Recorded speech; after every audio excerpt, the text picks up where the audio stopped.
بنگلہ دیش کا وجود کس نے پیدا کیا؟ 14 اگست 1947 کو دنیا کے نقشہ پر پاکستان کے دو حصوں مشرقی پاکستان اور مغربی پاکستان کے وجود پیدا ہوئے، جن کے لیے بر صغیر کے مسلمانوں نے انتھک جدوجہد کی اور بے شمار جانوں کی قربانی پیش کی، مگر 16 دسمبر 1971 کو ایک حصے مشرقی پاکستان کو الگ کر کے بنگلہ دیش بنا دیا گیا۔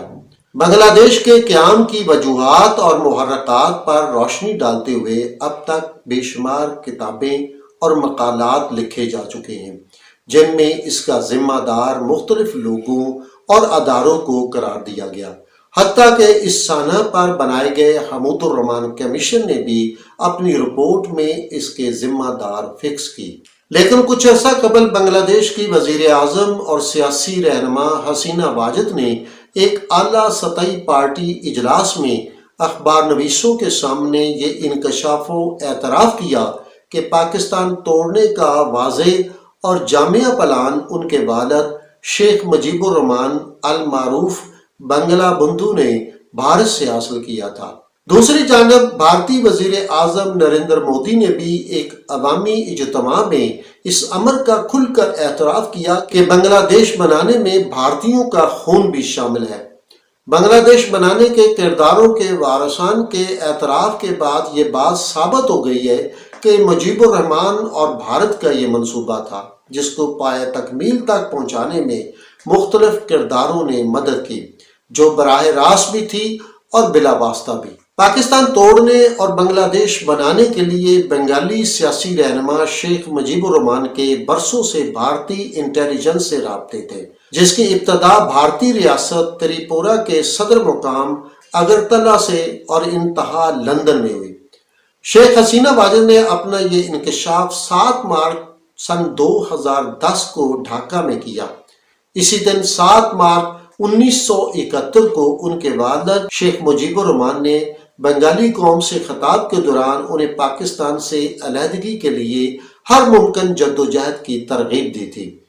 حسینہ واجد کے اعتراف کے بعد سابق بھارتی آرمی چیف جنرل مانک شاہ نے اپنی ایک کتاب میں اس امر کا دعویٰ کیا۔ انہوں نے بھارتی انٹیلیجنس اداروں کے ساتھ مل کر 80,000 سے زائد بنگالی زبان بولنے والے ہندوؤں کو فوجی تربیت دے کر مکتی باہنی تنظیم تیار کی،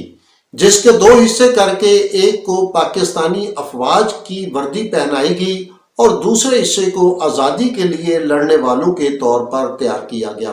جس کے بعد بظاہر پاکستانی فوج دکھائی دینے والی مکتی بانی نے بے گناہ اور نہتے بنگالیوں کا بے دردی سے قتل عام کیا اور بنگالی عورتوں کی آبرو ریزی کے ذریعے پاکستانی افواج کو بدنام اور ان کے خلاف نفرت پھیلانے کی کوشش کی گئی۔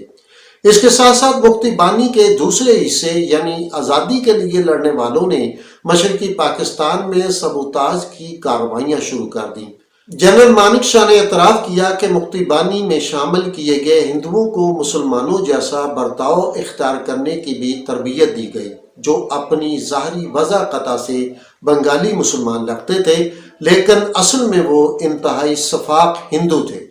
جنہوں نے بنگلہ دیش کو پاکستان سے الگ کرنے میں کلیدی کردار ادا کیا۔ سابق بھارتی جنرل مانک شاہ کا یہ بھی ماننا ہے کہ مکتی بانی اور اس کے مقابلہ میں کئی چھوٹی چھوٹی ملیشیا کو بھارت کی جانب سے خاص طور پر تیار کیا گیا تھا۔ اس طرح مکتی بانی سمیت دیگر پرائیویٹ آرمی نے بنگلہ دیش کے قیام کے لیے عین اس منصوبہ کے تحت کام کیا جس کے بارے میں شیخ مجیب الرحمن کو بھارتی انٹیلیجنس کی جانب سے مکمل بریفنگ دی گئی تھی۔ اس بریفنگ کے لیے بھارتی انٹیلیجنس اور افواج سمیت بھارتی سفارتکاروں نے مشرقی پاکستان، بھارتی ریاست تریپورہ، اٹلی اور برطانیہ کو مرکز بنا رکھا تھا، جہاں موجود بھارتی ایجنٹوں نے ایسا مضبوط نیٹ ورک قائم کیا تھا جس کی مدد سے 1968 میں پاکستان کو توڑنے اور بنگلہ دیش کے قیام کا فیصلہ کر لیا گیا تھا، جس پر عمل کرنے کے لیے شیخ مجیب الرحمن کی رضامندی کا انتظار تھا، جو ان دنوں پاکستان کی جیل میں قید تھے۔ یہاں یہ امر دلچسپی سے خالی نہیں ہوگا کہ اگرتلہ سازش کیس ایک سچا کیس تھا، حکومت پاکستان کے الزام کے مطابق شیخ مجیب الرحمان اور ان کے حاضر سربراہ فوجی اور سیاسی لوگ بھارت کی مدد سے پاکستان توڑنے کی سازش کر رہے ہیں۔ بعد ازاں جنرل ایوب خان نے مشرقی پاکستان میں عوامی مظاہروں اور احتجاج کے سامنے ہتھیار ڈال دیے اور یہ کیس واپس لے لیا۔ بنگلہ دیش کے ایک اخبار بنگلہ بندھو کے مطابق حسینہ واجد ایک میٹنگ کے دوران اپنے والد کی یادگار مکمل ہونے اور وہاں پھول چڑھانے کا ذکر کرتے آپ دیدہ ہو گئی، جس کے بعد انہوں نے بنگلہ دیش کی پاکستان سے علیحدگی کا تفصیلاً ذکر کیا اور تسلیم کیا کہ ان کے والد مجیب الرحمان کو بنگلہ دیش بنانے کی جدوجہد میں بھارت کی بھرپور مدد حاصل تھی، اور 1969 میں جب ان کے والد شیخ مجیب الرحمان کو اگرتلہ سازش کیس میں رہا کر دیا گیا تو ان کو بھارتی دوستوں کی جانب سے اشارہ دیا گیا کہ وہ فوری طور پر لندن کا قصد کریں، جہاں ان کو بھارت کی جانب سے ایسا روڈ میپ دیا جائے گا جس پر عمل کرتے ہوئے وہ بآسانی بنگلہ دیش کے قیام کی جانب بڑھ سکتے ہیں۔ چنانچہ شیخ مجیب الرحمان نے لندن کی فلائٹ پکڑی اور یہاں آ گئے، جہاں ان کا استقبال بھارتی انٹیلیجنس ایجنسیوں سے تعلق رکھنے والے افسران نے کیا۔ لندن آنے کے چند دنوں بعد ہی بھارتی خفیہ اداروں کو محسوس ہو گیا کہ معاملہ گرم ہے۔ پاکستانی حکام کی قید میں رہنے کے باعث شیخ مجیب الرحمان کے ذہن میں پاکستان مخالف عنصر بیدار ہو چکا تھا، چنانچہ بھارتی خفیہ افسران نے فوری طور پر ایک خفیہ میٹنگ منعقد کی۔ حسینہ واجد کے مطابق اس وقت ان کی تازہ شادی ہوئی تھی اور انہیں اس میٹنگ اور ان کے والد کے ساتھ بھارتی انٹیلیجنس حکام اور سفارتی اہلکاروں سے روابط کا بھرپور علم تھا۔ اس اہم میٹنگ میں مشرقی پاکستان کی علیحدگی کا مکمل منصوبہ پیش کیا گیا،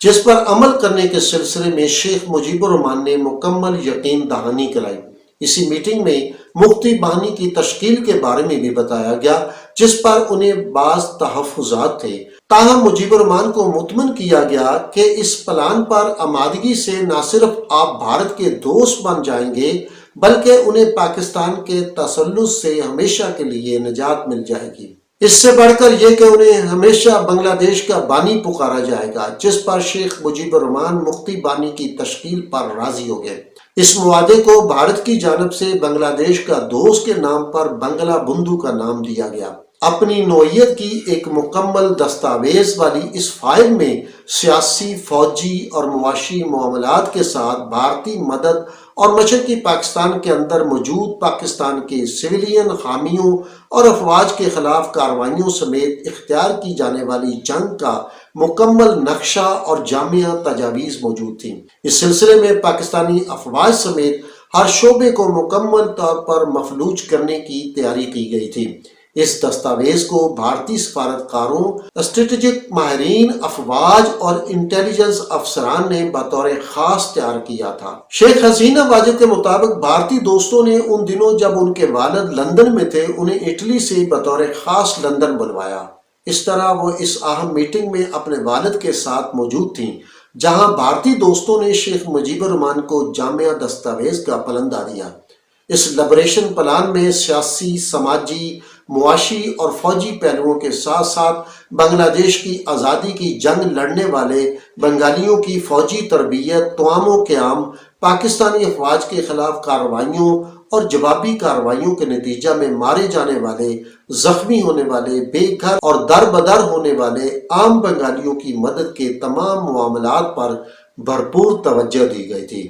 اس ضمن میں مالی اور فوجی امداد کا وعدہ بھی کیا گیا تھا۔ امید ہے آپ کو ہماری سیاسی ڈائری کے یہ اوراق ضرور پسند آئے ہوں گے جو تاریخ کا حصہ ہیں۔